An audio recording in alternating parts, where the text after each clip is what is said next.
used the Canon PowerShot A something or other, the waterproof camera housing for film. I like its auto systems, the fact that it winds itself on and winds itself back. I like that the flash has different settings and able to turn off and on relatively easy, and I'm still waiting to obviously see the results. I haven't sent the film off because I'm still in Newquay. That'll be a week later progress, so you'll see them sort of around the same sort of time I do, because what I'll do is I'll get them back from the labs as whatever files, like I think I send them over as TIFFs. I'll edit them, tidy them up a little bit, and then send them over to you. Well, send them over to this video that you're watching now, hopefully, and then you'll get an idea of image quality and that sort of.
So, something went funny with this in the water. I don't know what it was. I don't know if the battery cell had lifted a bit and let some water in or something. But I don't know if it's damaged the motor or if it's not. If it's damaged the motor, it's the battery. I'm going to go see Sainsbury's if they've got the battery for it. But at the moment, you put it in, lock it off. Put it in, lock it off. And it seems quite flush. Seems quite flush to it, so I wasn't surprised to it. But now turn it on and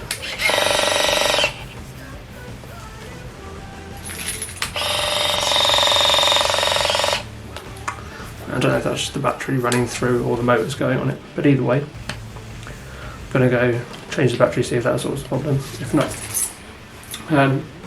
was it a good camera? We'll find out soon.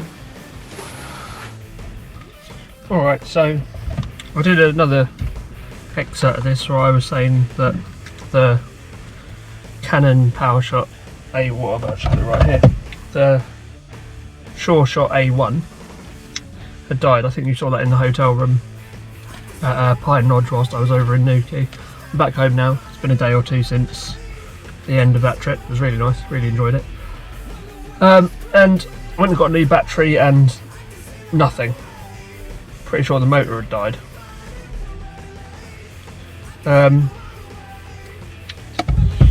So it then just sat in my room for a day or two, not doing anything, I wasn't deliberately keeping it aside for it to dry out or for it to, you know, sort itself out.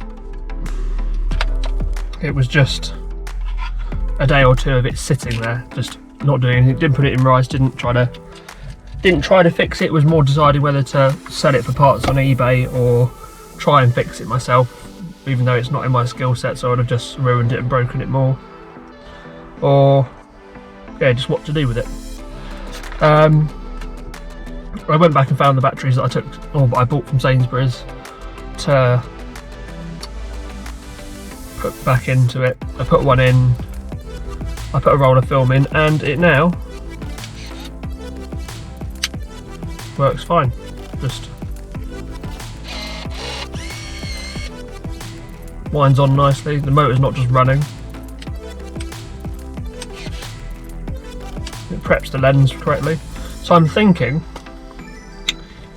either the battery was dying and it had, you know, dumped its energy into the camera and like overdone the motor a bit, and it just needed a way to expel some of the power that was inside it, because when I took the old battery out it was really, really hot. I don't know whether that's because it came to the end of its life and it was just trying to make things happen, or water had got into it, flooded the chamber, and or got into the motor, and that's why it was winding on when it shouldn't have been. All was a bit weird. I looked back over the GoPro footage from actually shooting in the water, and I couldn't see any bubbles when it was going under or when it was lower. So I think the battery cap isn't as flush as I thought it was. It's still quite flat, but there's a bit of a rise. I'm thinking a bit of pressure's got to it, popped to the bottom a little bit, and flooded the battery chamber, and a little bit of water might have got into the motor, and it just needed that extra few days in this ridiculous heat to dry. So, other than the fact that it had this poor spell where it didn't want to work, I am really happy with the camera. I've sent the reason I'm sat in the car is because I've just gone to the post office to send off the film to get processed. That's being done and being sorted now. That'll be back with me in a week's time probably. Maybe a bit sooner, maybe a bit later, but within a week I would have thought. So that'd be good. And I can add them into this video. I'm really hoping that, because the shots that I discovered this problem on looked really good to my eye in terms of looking through the little viewfinder and looking through the viewfinder and working out what his composition was there. It was going really quite well at those points. Those shots seemed to be coming quite nicely, quite fluidly. It was in a good set of waves, with a good set of people surfing around. So I'm hoping, because I did have to open the back to see, because it just wasn't winding the film forward, backwards or anything. I could hear the motor going, but I couldn't hear the film rolling back or rolling forwards.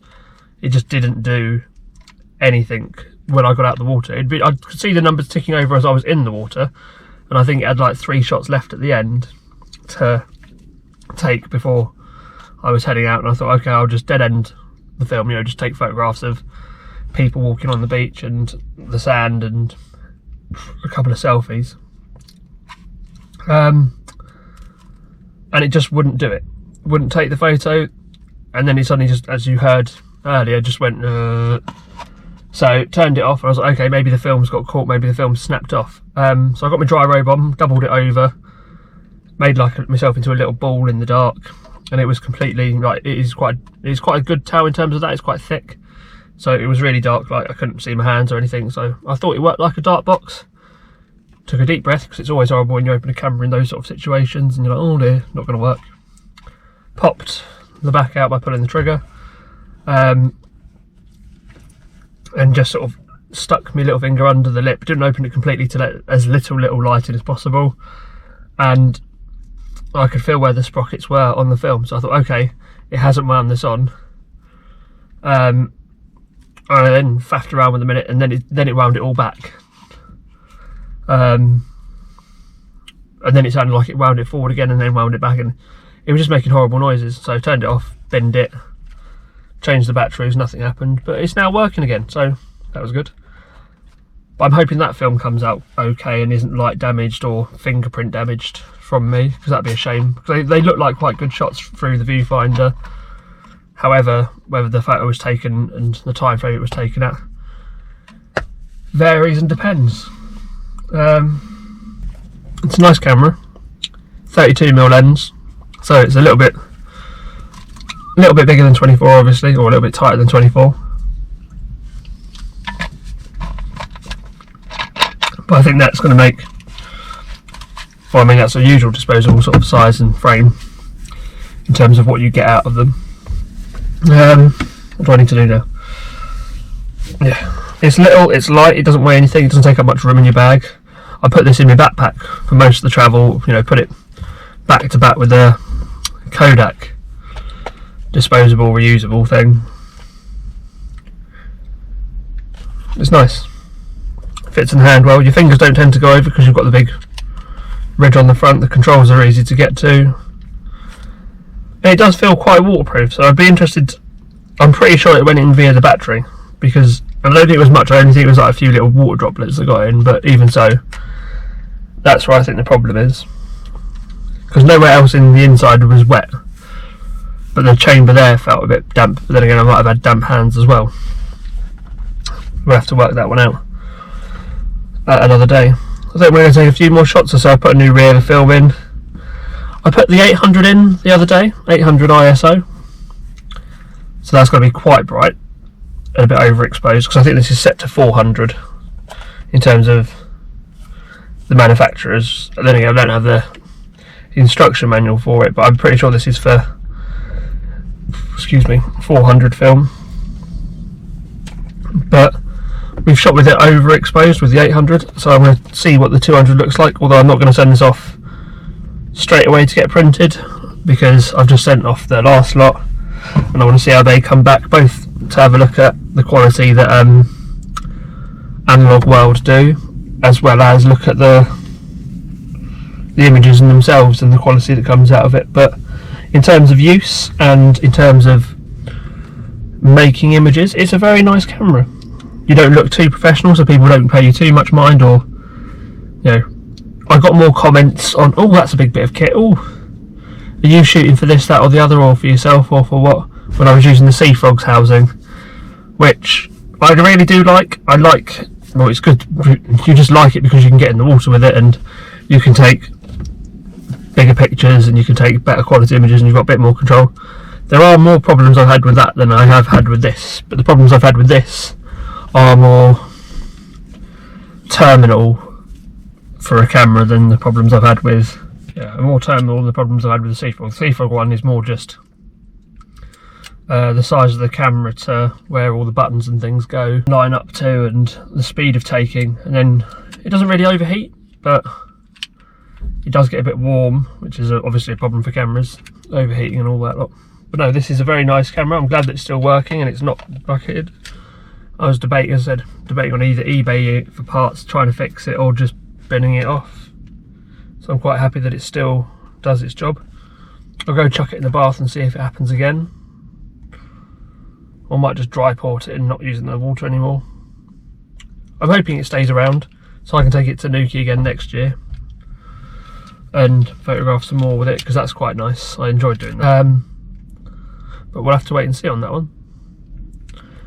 I'm sorry that the end of this again, it's jumped around. I didn't get as much of the filming done in Newquay as I would have liked for this, and especially for this particular camera. We didn't shoot as much in terms of talking about it whilst I was out there. It suddenly had that problem, so that became a concern more than I felt the need to report on it. And just being out and about, I tended to forget a little bit on talking about the camera. So you've got a lot of views of me working with it, but you haven't really got a lot of me talking about it. But that's fine, we'll talk about it now.